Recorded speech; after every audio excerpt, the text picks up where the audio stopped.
और अब बात करेंगे एक इंतहाई अहम मसले की। इस साल तकरीबन 67,000 पाकिस्तानी हज की सादत से महरूम रह जाएंगे। पाकिस्तान का इस साल का कोटा था 1,80,000 का, जिसमें से 90,000 का कोटा सरकारी है और 90,000 ही निजी हज ऑपरेटर्स के पास था। इन 90,000 में से 13,000 ने तो एडवांस पैसे जमा करवा दिए थे सऊदी वजारत हज की पॉलिसी के ऐन मुताबिक, लेकिन तकरीबन 77,000 ने पैसे जमा नहीं करवाए थे एडवांस, जिसकी वजह से पाकिस्तान का ये कोटा जो है वो मुअत्तल कर दिया गया था। और पाकिस्तान की जानिब से, हुकूमत पाकिस्तान की जानिब से मुतअद्दिद कोशिशों के बावजूद भी सऊदी वजारत हज ने सिर्फ 10,000 मजीद पाकिस्तानियों को एंटरटेन करने का फैसला किया है, जबकि मजीद जो 67,000 पाकिस्तानी हैं वो इस साल शायद हज की सआदत हासिल ना कर पाएँ। ये कोटा क्यों लैप्स हुआ, कोताही का जिम्मेदार कौन है? पिछले हफ्ते हमारे प्रोग्राम में जो साबिक वजीर मजहबी अमूर थे चौधरी सारिक हुसैन, उन्होंने ये सारी जिम्मेदारी डाली थी निजी हज ऑपरेटर्स पर। निजी हज ऑपरेटर्स जो हैं वो सेक्रेटरी मजहबी अमूर जो थे, वजारत मजहबी अमूर के साबिक सेक्रेटरी, उन पर जिम्मेदारी डाल रहे हैं। अब सूरत हाल क्या है, कितना इम्कान है कि मजीद पाकिस्तानी जो है उनका कोटा लैप्स ना हो, बात करेंगे हमारे साथ मौजूद प्रोग्राम में वफाकी वजीर मजहबी अमूर सरदार यूसुफ साहब। बहुत शुक्रिया सरदार यूसुफ साहब, अपने प्रोग्राम में ज्वाइन किया। सर ये बताएगा कि कहाँ पहुंचा मामला हुजाज कराम का, प्राइवेट जो पर्टिकुलरली जो निजी हज ऑपरेटर्स का मसला था कि कुछ 77,000 के करीब पाकिस्तानी हुजाज के वीज़े जो है यानी उनका जो है कोटा जो है वो लैप्स करने का इम्कान था, वो जो सऊदी अरब ने कैंसिल कर दिया। तो अब सर ये मामला कहाँ पहुंचा? कुछ 10,000 को तो शायद वो दे रहे मजीद, तो क्या ये बाकी हमारे कैंसिल हो जाएंगे? जी जी, असल में जिस तरह के पहले तकरीबन 90,000 था, उसमें इन्होंने 13,000 के जो पैसे जमा किए थे वो तो क्लियर हुए। उसके बाद मेरी मुलाकात हुई सऊदी वजीर हज से। हमने वहाँ पर भी उनसे कहा कि हमें ये मजीद कोई टाइम दिया जाए, लेकिन उन्होंने ऑलरेडी इनके साथ जो वायदा किया था, जिसमें होप की तरफ से भी दस्तखत थे कि 14 फरवरी तक इसको सारे जो क्लियर कर देंगे, लेकिन नहीं हो सका काम। उसके बाद हाँ, मैं प्राइम मिनिस्टर साहब के नोटिस में भी लाया और इसके साथ ही वजीर खारजा साहब ने भी किया, और अभी हमें मजीद 10,000 जो मिला है उस पर लिस्टें वगैरह बनाई, उनसे मंगाई भी थी और वो उनको भेजी आगे। और इस तरह इस वक्त की सूरत हाल तो यही है। तो कोशिश तो हम कर रहे थे, बड़ी कोशिश की है, लेकिन चूंकि इनकी नेग्लिजेंस की वजह से बर वक्त इन्होंने सारी रिक्वायरमेंट पूरी नहीं की, जिसकी वजह से यानी ये हमारे हाजी मुतासर हुए हैं। सरकारी हज स्कीम के तहत जो 90,000 था वो अल्हम्दुलिल्लाह वो क्लियर है और बर वक्त उनकी पेमेंट भी हुई, उनकी बुकिंग भी हुई, और उसके साथ किदाना में और तवाफा में सारा क्लियर है। वो सारे मैं जाकर इंतजामात भी देख कर आया। तो इनका मामला जो था, चूंकि इनकी छोटी छोटी कंपनियां थी और सऊदी तालीमात के मुताबिक उन्होंने कहा कि आप ये जो है क्लस्टर बनाए, और क्लस्टर पिछले साल भी थे जो इनके तकरीबन 163 क्लस्टर थे।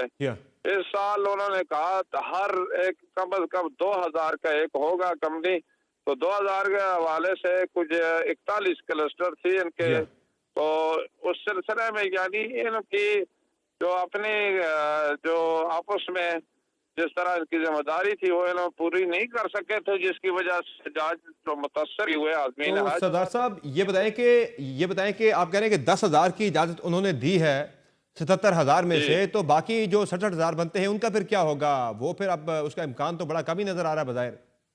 जी हाँ, इस वक्त तो यही सूरत हाल है ना। सऊदी हुकूमत ने जो पॉलिसी बनाई है तो वो तो सारे तो ममालिक के लिए है, और इस हवाले से उन्होंने पहले भी हिदायत दी थी, और इस हवाले से हमारी मिनिस्ट्री ने इनको बहरहाल लेटर लिखे, कई दफा इनको कहा भी, राब्ते भी हुए कि ये टाइम लाइन है, इसके मुताबिक आप पेमेंट भी करें और ये क्लियर करें। क्योंकि इनकी तो लाल की वजह से ये चीज हुई है, और इसमें बहुत सारे और ममालिक शामिल है, जिस तरह इंडिया के तकरीबन 52,000 हैं, और इसी तरीके से कुछ बांग्लादेश के भी हैं, नाइजीरिया के हैं, इजिप्ट के हैं।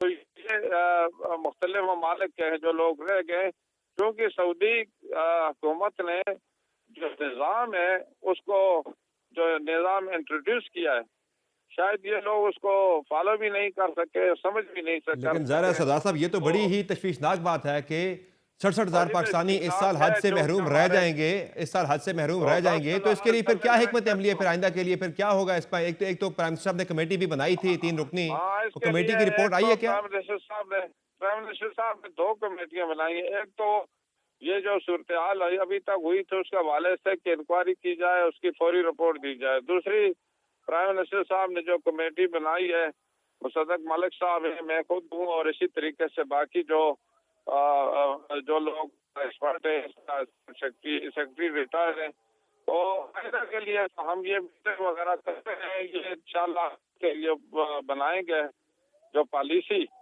वो उसकी कैबिनेट से अप्रूवल देंगे। उस सिलसिले इंशाल्लाह आइंदा तो अल्लाह के फजल करम से मुझे उम्मीद है कि ठीक भी होगा। लेकिन इस वक्त चूंकि मुझसे पहले ये सारी जी जो हाँ। अप्रूवल हुई थी और उस पर यानी आखिर में मुझे ये सारी मालूमात हुई, अगर वक्त होता तो हम पहले से भी कोशिश करते। लेकिन ये चीजें अभी मेरे नोटिस में भी आई। जो मुझे पता चला, मैं प्राइम मिनिस्टर साहब की इजाजत से बजाते खुद गया सऊदी अरब और वहाँ के वजीर साहब से मुलाकात भी की और सारी चीजों के लिए कोशिश की है, और जिसके नतीजे में मजीद तो 10,000 ये सरदार जो साहब अब मैंने ये फाइनल हो चुका है, तकरीबन ये फाइनल हो चुका है कि इस साल कोटे से 67,000 पाकिस्तानी जो है वो कम हज करेंगे। फाइनल तो अभी तो नहीं, देखो उम्मीद कोशिश तो कर रहे हैं लेकिन हम। इम्कान इसके इसका कितना बावजूद है? भी इम्कान कितना है इसका?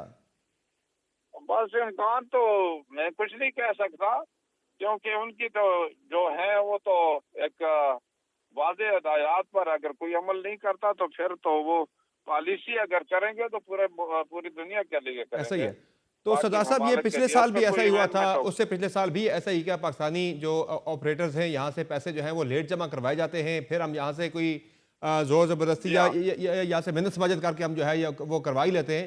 लेकिन इस साल सऊदी जो है वो बिल्कुल भी रिलैक्स करने के लिए तैयार नहीं है, इस पर रिलैक्सेशन देने के लिए तैयार नहीं है।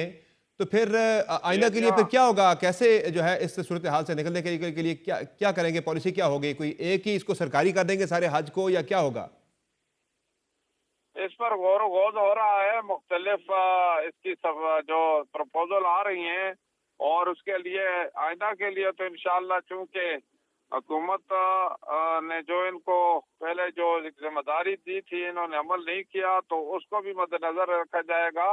और आइंदा के लिए एक ऐसा इंशाल्लाह लाए अमल होगा कि जो भी है सऊदी तालीमात के मुताबिक और हमारी पॉलिसी के मुताबिक अमल करेगा तो वही आगे मतलब उसमें शामिल हो सकेगा। इसके बगैर किसी को इजाजत भी नहीं होगी। लेकिन सर जो निजी जो हज ऑपरेटर्स हैं वो तो वजारत मज़हब अमूर के अंदर भी कुछ लोगों को जो है वो मौजूदा इल्ज़ाम ठहरा रहे हैं कि वो कह रहे हैं कि मज़हबी अमूर की वजारत के अंदर कुछ लोग जिम्मेदार हैं। वो जो साबिक कोई सेक्रेटरी थे लोग भी उनकी तरफ अगर भी वो कोई इशारा भी कर रहे हैं। जिम्मेदार हुआ, वो कह रहे हैं कि मज़हबी कोई अमूर भी की अगर वजारत के अंदर से भी जिम्मेदार लोग है उसके जिम्मेदार थे, लिए जिसकी वजह से ये कुछ सारा नुकसान हुआ है। नहीं, कोई उसके लिए तो प्राइम मिनिस्टर ने बाकायदा कमेटी ऑलरेडी बना दी है और उन्होंने उससे रिपोर्ट भी मंगाई है। कोई भी जिम्मेदार हुआ जो रिस्पॉन्सिबिलिटी फेस की जाएगी, कोई भी क्रॉस दी बोर्ड। सर उन्होंने क्योंकि सेक्रेटरी वजारत मज़हबी अमूर पे इल्ज़ाम लगाया कि वो जिम्मेदार है सारी वजह के इस सारे नुकसान के। सेक्रेटरी तो उस वक्त रिटायर हो गए जी हाँ, थे, मैं उन्हीं की अभी बात कर रहा हूँ। दूसरे सेक्रेटरी अभी आए। मैं रिटायर्ड जो हो अभी गए इस उनकी बात कर रहा वक्त हूँ।